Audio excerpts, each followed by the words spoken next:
Hello, my dear students. I am Priyanka Koiri, your science teacher, and the chapter that we're discussing is sources of energy. Okay, so in the last class, what we have learned is that we discussed about biogas plant. Okay, where we discussed how biogas is produced. Then we discussed what is biomass energy. So the energy obtained from living beings uh, is called your biomass energy. Then we discussed about wind energy, okay, and how wind energy is harnessed to produce electricity. And we also discussed about non-conventional sources of energy, and under non-conventional sources of energy we discussed solar energy. Okay, so the energy that is obtained from the sun is your solar energy, and we have seen how solar energy is used in solar cooker, solar water heater, and solar cells. Okay, so this is what we have discussed in the last class. Okay, now in today's class we are going to discuss about energy from the sea, which comes under non-conventional sources of energy. Okay, so sea has vast potential of energy. Okay, and this energy can be harnessed to produce electricity. Okay, so the seas and oceans and other water bodies are a source of kinetic and potential energy due to the immense volume of water and motion of waves. Okay, so as sea and oceans contains a large amount of water and it has waves, okay, motion of waves, so this motion of waves and the volume of water can be used to obtain energy. Energy from the sea is obtained in three different forms. Okay, so we can obtain energy from the sea in three ways. What are they? They are tidal energy, sea wave energy, and ocean thermal energy. Okay, so let us discuss about all these three different forms of energy in detail. Okay, so the first one is your tidal energy. Okay, the periodic rise and fall of sea level due to the gravitational attraction of the moon causes tides. So we all know what causes tides. Okay, so it is the gravitational pull of the moon that causes tides. A dam is constructed at a narrow opening between the land and the sea. The movement of water during the high tide and low tide can be used to rotate the turbines of generator to produce electricity. Okay, so a dam is constructed at the opening of land and sea. Okay, and when the water moves during high tide and low tide, this movement of water is used to rotate the turbines of generator to produce electricity. So this is how this tidal energy power plant looks like. Okay, so here turbines are connected, and when these turbines move it produces electricity. Okay, now what are the advantages of tidal energy? Okay, the first one is it is environmental friendly. Okay, next, it is a highly predictable source of energy. That means large amount of energy can be produced with the help of tidal energy. Next, operational and maintenance cost is low. It is an inexhaustible source of energy. That means it is a renewable sources of energy. Okay, so these are the advantages of tidal energy. Now let us also see what are the disadvantages of tidal energy. The first one is it has high tidal power plant construction cost. Okay, that means the cost to build such power plants in sea is very high. Okay, second, it has negative influence on marine life. That means it affects the living organisms that lives in seawater. Okay, location limit, that means such narrow openings where dams can be constructed are very limited. Next, the variable intensity of sea waves. Okay, so the sea waves are not always uniform. Sometimes they are high, sometimes they are low. So this variable intensity also creates problem in the generation of electricity. Okay, next, coming to sea wave energy. So when strong winds blows over the sea, it produces huge waves. Okay, so when wind blows over the sea, it produces waves. The kinetic energy of the moving waves can be used to rotate the turbines of the generator to produce electricity. So these moving waves can be used to rotate the turbines of the generator to produce electricity. So this is how sea wave energy is used to produce electricity. Okay. Now what are the advantages of sea wave energy? First is it is environmental friendly. It does not cause pollution. It is a highly predictable energy source. That means vast amount of energy can be obtained with the help of sea wave energy. Next, it is an inexhaustible source of energy. Okay. Now coming to the disadvantages of sea wave energy. In order to extract energy from waves, very strong ocean waves are needed. Okay. So to obtain energy from sea wave, we need very strong waves. Okay, and which is not possible all the time. The initial cost of installation is high. That means to build such a power plant on sea, the cost is very high. Clear? Now coming to the next energy that we obtain from sea is ocean thermal energy. Okay, so there is a temperature difference between the warm surface water and the cold water at the bottom of the sea. Okay, so there is generally a temperature difference between the surface water and the water that is present at the bottom of the sea. The temperature difference must be 20 degrees between the surface and the water up to the depth of 2 kilometer. Okay, so this temperature difference should be around 20 degrees, and this temperature difference should have a minimum depth of 2 kilometer. Okay, the warm surface water is used to boil liquid ammonia, and the vapor is used to rotate the turbines of the generator to produce electricity. Okay, so on the surface, liquid ammonia is kept. Okay, and this liquid ammonia boils at around 20 degrees Celsius, and this not 20 degrees Celsius, this liquid ammonia boils at the surface of the water, and the vapors that are produced by boiling ammonia is used to rotate the turbines of the generator to produce electricity. Now, after these vapors rotate the turbines of the generator, the cold water from the bottom is then pumped up to cool the vapor back to liquid. Okay, so the vapors that are produced after boiling liquid ammonia is cooled down by pumping cold water from the bottom of the sea. So this is how ocean thermal energy plant looks like. Okay, as you can see on the surface, the red part shows the hot water where liquid ammonia is boiled into vapor, and the vapor is used to rotate the turbines of the generator. Now these vapors are then collected. Okay, is then collected in the condenser. Okay, and where water is pumped from the bottom of the sea to cool it down. Okay, so this is how the ocean thermal energy plant looks like. Now let us discuss the advantages of ocean thermal energy. The first one is power from ocean thermal energy, that is OTEC, is continuous, renewable and pollution free. Number 2, unlike other forms of solar energy, output of OTEC shows very little daily or seasonal variation.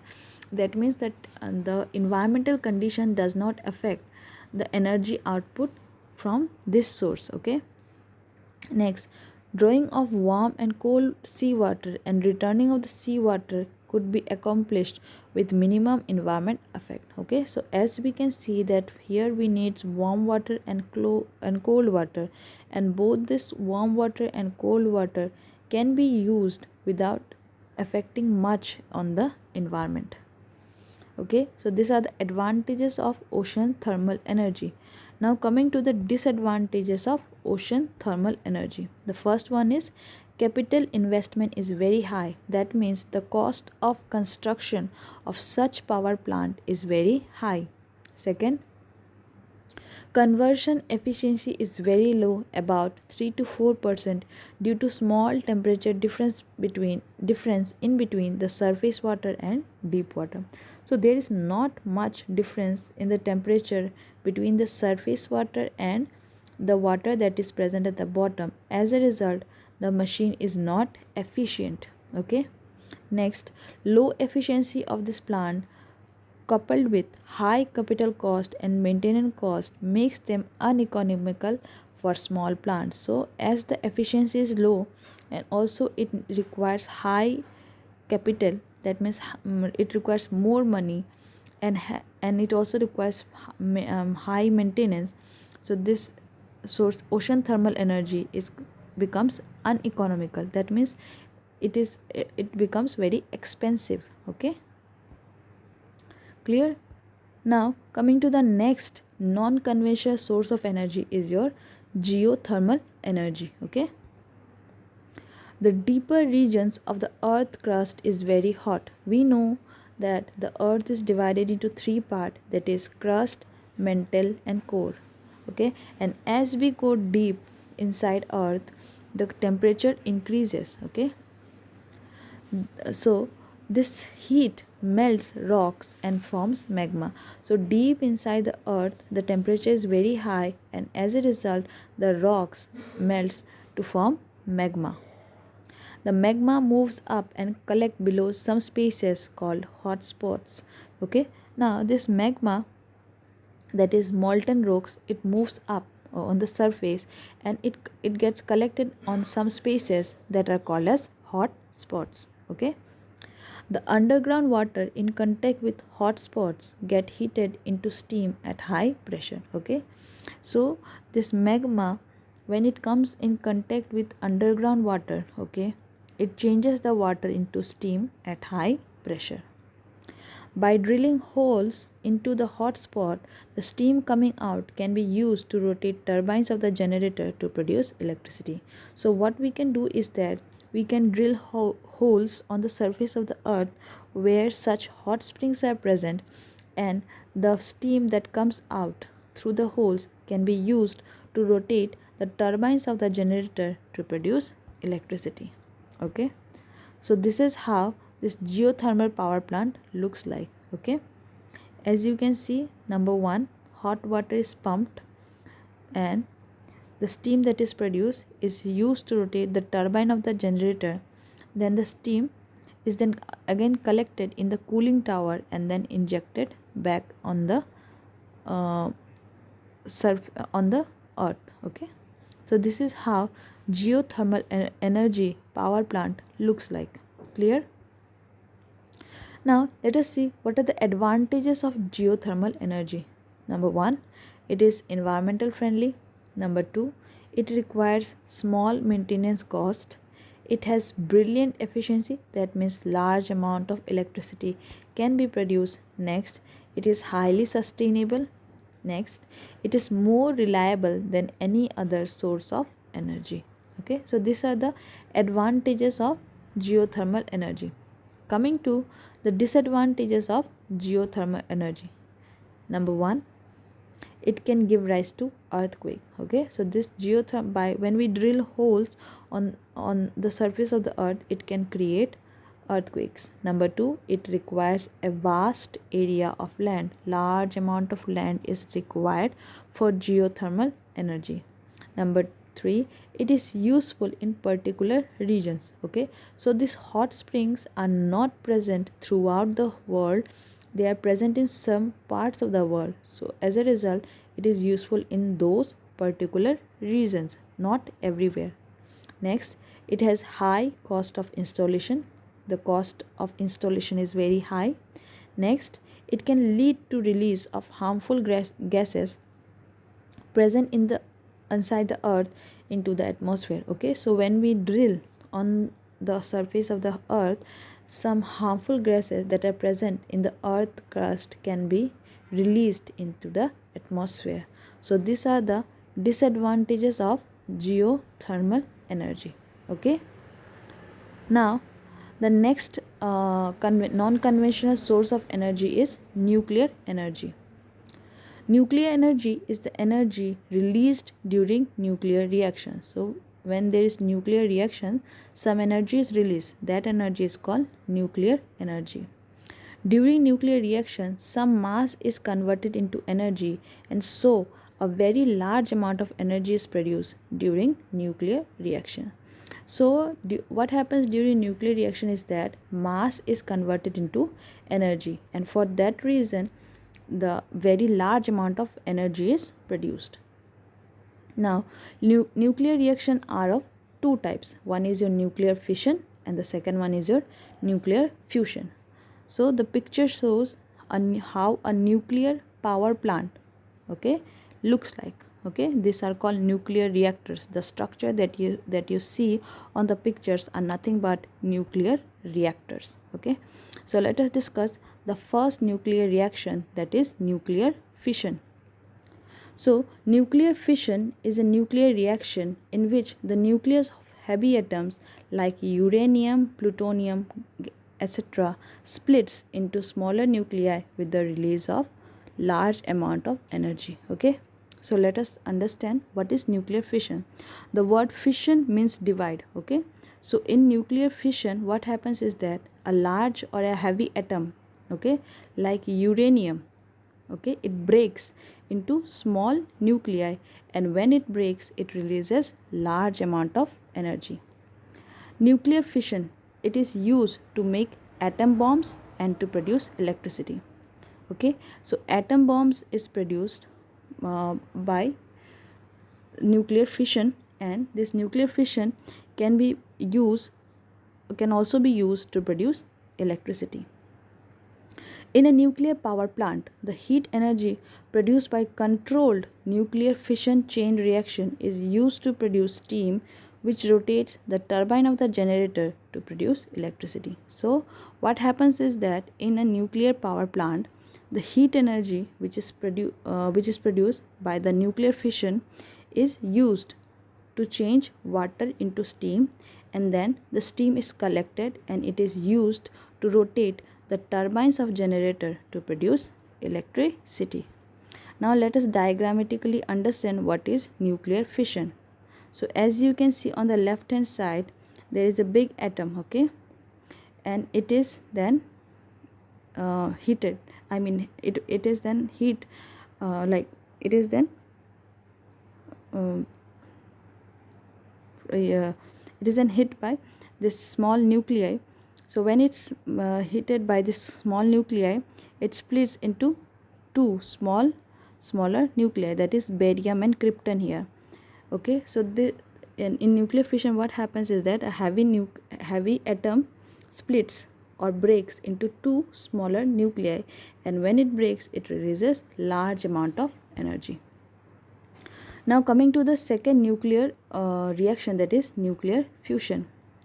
In nuclear fusion, nuclear fusion is a nuclear reaction in which small nuclei fuse together to form heavier nucleus with the release of a very large amount of energy. Okay, so it is just opposite of fission.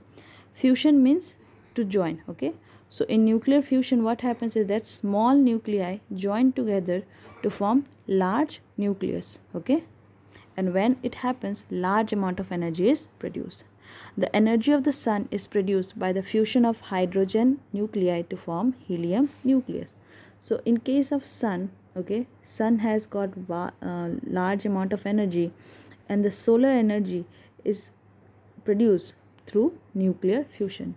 In sun what happens is that two hydrogen atoms combine together to form helium, and when it happens large amount of energy is produced. Now nuclear fusion is also used to produce hydrogen bombs. Okay, so this is how a nuclear fusion reaction looks like. Okay, so here as you can see, two hydrogen atoms fuse to produce helium. This D is deuterium and T stands for tritium. So deuterium and tritium fuses to form He, that is helium, and when it happens large amount of energy is produced. Okay, now coming to the advantages of nuclear energy. Number one, it produces a very large of energy per unit mass than any other source of energy. Okay, so whatever source of energy that we have discussed, among all those sources of energy, the one source of energy that produces very large amount of energy is your nuclear energy. Okay, the second one is your if safety measures are taken, it is more environmental friendly than fossil fuels. Okay.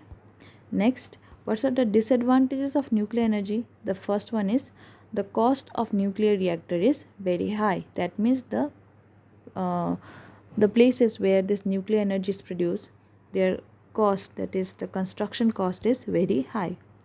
The availability of nuclear fuel is limited.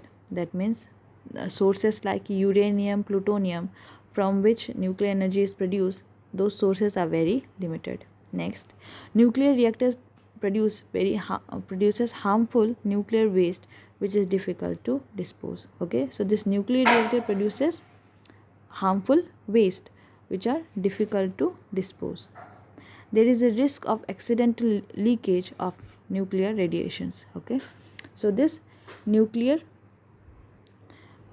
energy, in case of nuclear energy, there is a risk of leakage of nuclear radiations, and this nuclear radiations can cause many uh, dangerous diseases like cancer and others. Okay, now let us recall what we have studied. We discussed about energy from the sea, and from energy from the sea we discussed about tidal energy, sea wave energy, and ocean thermal energy. Then we discussed geothermal energy, their advantages and disadvantage, and then we discussed about nuclear energy. Okay, and in nuclear energy we discussed that it is produced by nuclear reactions, and the two nuclear reactions are nuclear fission and nuclear fusion. Okay, so that's all for today's class, and with this we have come to the end of this chapter. Thank you so much.